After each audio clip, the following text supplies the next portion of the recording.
বন্ধুরা, আজকে আমি বাসন্তী পোলাও করছি। বাসন্তী পোলাও এখানে আছে 7 কিলো চাল আছে। 7 কিলো চালে তেজপাতা দিয়েছি, এখানে কাজু বাদাম,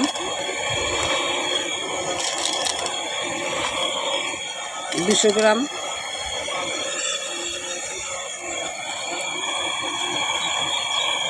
কিশমিশ 200 গ্রাম,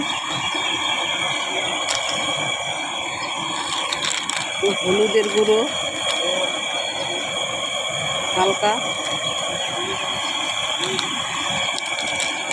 হালকা জিরের গুঁড়ো,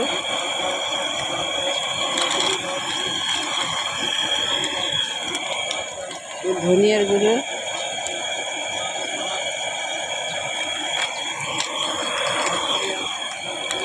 লঙ্কার গুঁড়ো,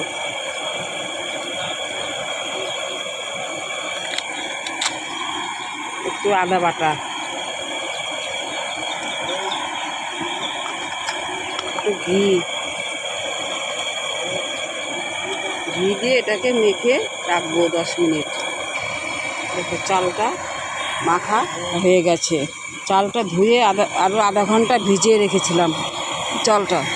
চালটা ভিজিয়ে রাখা হয়েছিল, এখন ঢেকে রেখে দেবো 10 মিনিট।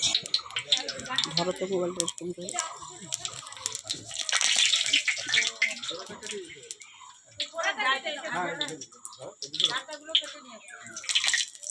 দারচিনি দিলাম,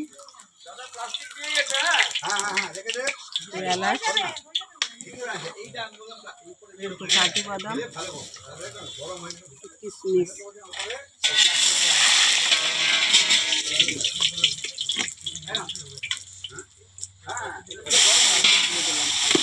চালটা মেখে রাখা হয়েছিল।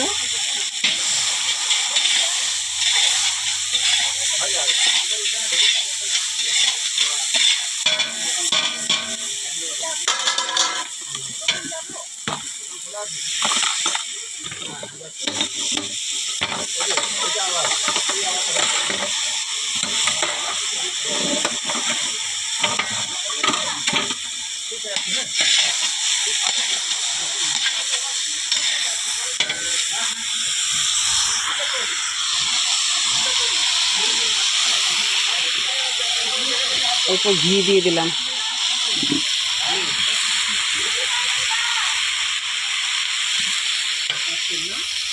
গরম মশলা, এলাচি গুঁড়ো দিয়ে দিলাম।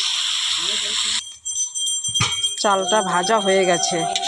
চাল ভালো করে না ভাজলে পোলাওটা ভালো হবে না।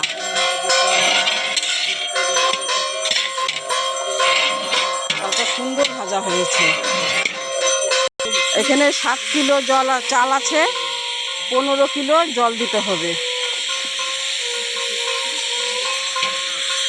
পোলাওর জলটা দেওয়া হয়ে গেছে। এখানে 7 কিলো চাল আছে, 15 কিলো জল আছে। রান্না হচ্ছে আর ওদিকে পুজো হচ্ছে, ভোগ আরতি হচ্ছে।